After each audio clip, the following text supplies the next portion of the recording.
So I have a feeling that this is probably going to be one of my most controversial videos to date. Now, generally I don't like to get political on this channel, but I think it's extremely important that I say this and provide a contrary opinion to the general consensus that seems to be going around at the moment. Now, originally this video was going to be an essay on free speech on the internet, but I feel like that would be saying more than is necessary at the moment. Maybe I'll make that video later. So instead, in today's video, I'm just going to be discussing Mozilla's new blog post and what I think of it. Now, for those who don't know, recently Mozilla, the developers of Firefox, put out a blog post titled "We Need More Than Deplatforming," and the gist of the article is that in response to recent events in the US Capitol, people and organizations on the internet need to do more to combat hatred, misinformation, and speech that is likely to cause real-world violence. Or at least that's what Mozilla think. Now, to be perfectly honest, I don't think that that's a controversial thing to say at all, and in fact, I would go as far to say that Mozilla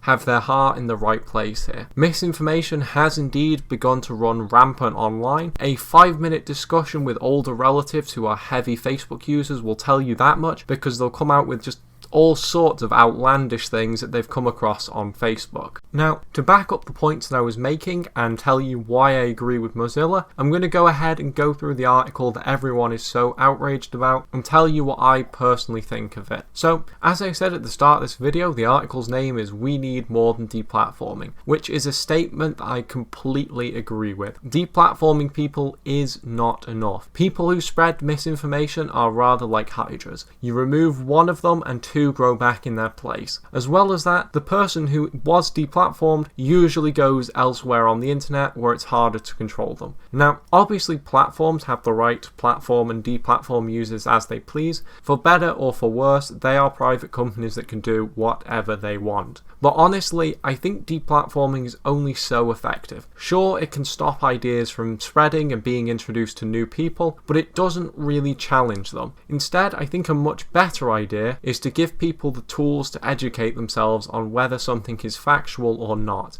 In the case of Mozilla, maybe they could do something within the Firefox browser. Now, a lot of people seem to think that that something must be Firefox blocking certain pages and censoring the internet and all other horrible things, but I don't think that that's the case.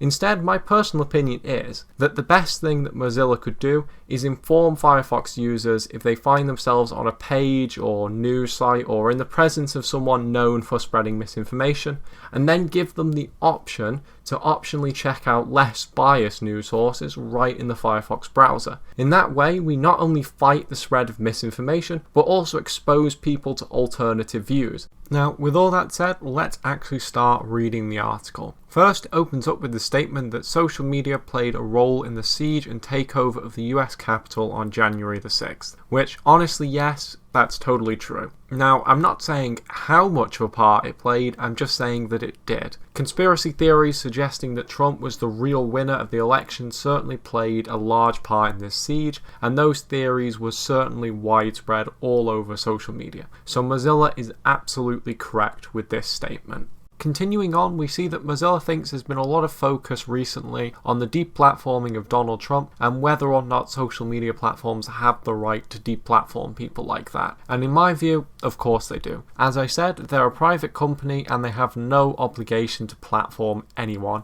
Even if you don't think that private companies are ethical and you believe that social media platforms should be more like a public space, that still doesn't mean that everyone should have the right to speak in a public space. Certainly people aren't allowed to do things like incite violence in public spaces in real life, for instance. So why should it be any different on social media? The article then continues to call the actions of Trump reprehensible, which I'm sure a lot of people don't agree with, but I appreciate that Mozilla took a stand here and didn't act in a soulless and spineless manner as some companies might have. They also say that the internet is used to spread violence, hatred, and enforce white supremacy, which is undeniably true. If you don't believe Mozilla, just take a look at a platform like Gab, 4chan, or any other free speech social network site. Even mainstream social media sites are filled with this stuff, and it really does work its way into the heads of various different people. Now, whether you agree or disagree that content like that falls under free speech, and whether or not you think that free speech is absolute, is up to you. But what is undeniable is that this content absolutely affects people's lives, and it makes them harder, especially especially for minority groups who find that the world is slowly turning against them as people become more and more convinced of this hateful rhetoric and misinformation that's spread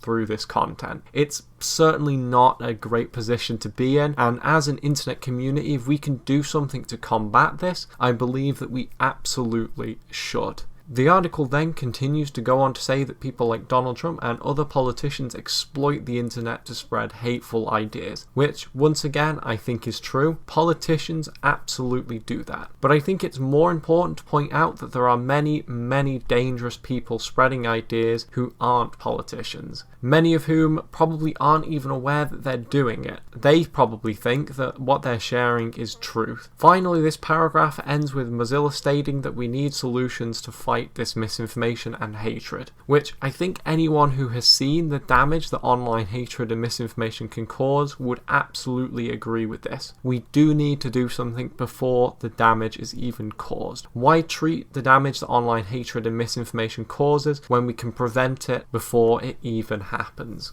The article then continues to say that changing these dynamics requires more than just temporary silencing or permanent removal of what they call bad actors, which is a phrase that seems to have caught on, and I have to admit I'm not a fan of it. I don't think it's descriptive enough, but that is just me being pedantic, but I do wish they would call these people what they are. What's important here though is that Mozilla have a point. You can remove dangerous people from platforms, but dangerous ideas will still continue to spread anyway if they're left unchallenged. As I said earlier, I think a better idea is to educate people rather than deplatform people, as education is a long-term solution, whereas deplatforming is not. Although that's not to say that I'm not in favour of deplatforming dangerous people at all, though.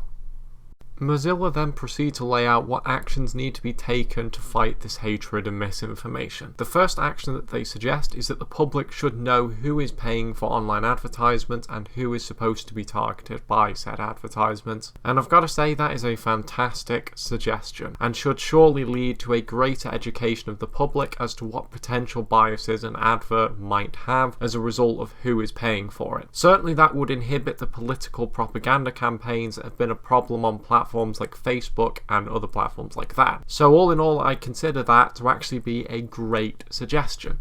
Next, Mozilla make a suggestion that I don't think anyone is going to disagree with, especially not people in the open source community. And that suggestion is that platforms should make their algorithms more transparent. Given how dangerous these algorithms can be to people, I think it's absolutely imperative that we understand them so we can know just how much damage is being caused. For instance, I've seen these algorithms do all sorts of crazy things like trap people in echo chambers where they hear one viewpoint and nothing else, and that sort of thing can genuinely radicalize people. So I think that all these big tech companies need to not only make their algorithms more transparent, but they also need to make them respect the user far more and maybe even make them open source. The next suggestion that Mozilla make is I think the one that probably bothered people the most. And that suggestion is that there should be tools that amplify factual voices over disinformation, and those tools should be enabled by default. Now, this is a bit controversial, and I'm sure many people read this as Mozilla wanting to censor the internet, and a lot of people have also taken this to mean that Firefox is pro-censorship as a web browser, and to those people I have to say,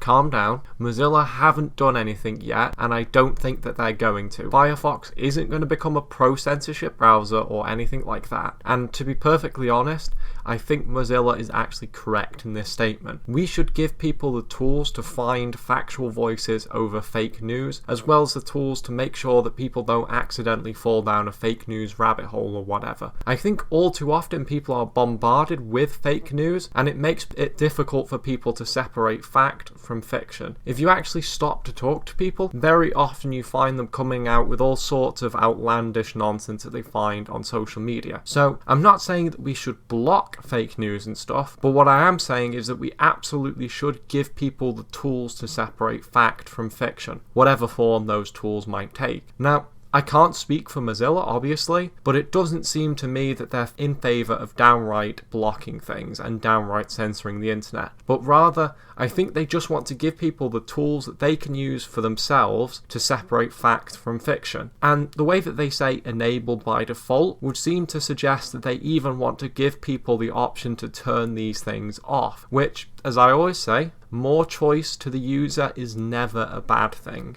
The next suggestion that Mozilla makes is another one that I completely agree with, and that suggestion is that we should facilitate independent studies of various platforms' impact on people and our societies as a whole, and see what we can do to improve things. Now, this is, as I said, something I completely agree with, and I hope that Mozilla act on this, because we very much do not fully understand what the effects of various platforms are on people, and I think that we need to better understand these things so we can reduce harm to people and society as a whole. And to be honest, I wouldn't be against Mozilla and companies like that using donation money to fund studies like this. And then finally, Mozilla make their conclusion. They say that we can commit all of these actions here and now, and that we shouldn't do away with the internet, but instead we should build a better one that can face these challenges that they've discussed in this article, which is very true. The internet, as it stands right now, is not accommodating for the vast and diverse society that we currently have, and it's certainly not built to deal with fake news, misinformation, hatred, and the possibility of real-world violence. And these are all things that we should absolutely combat. And I think that many of the suggestions that Mozilla have made would be very effective and could be realised under very short notice.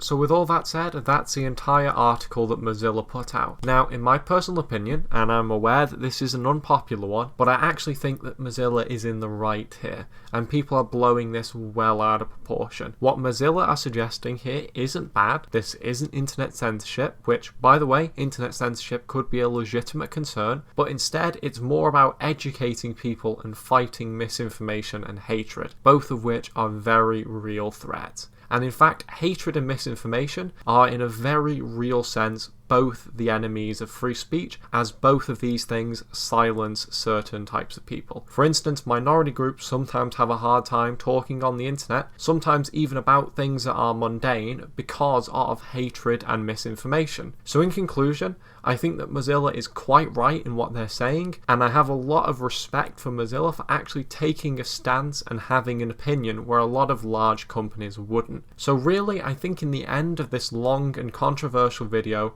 my point is this: we need to put tools in place to educate people and allow them to separate fake news and hatred from fact themselves. And I also think that, yes, to some extent, we do need tools to amplify factual voices and let people know what news sources are factual and which ones are not.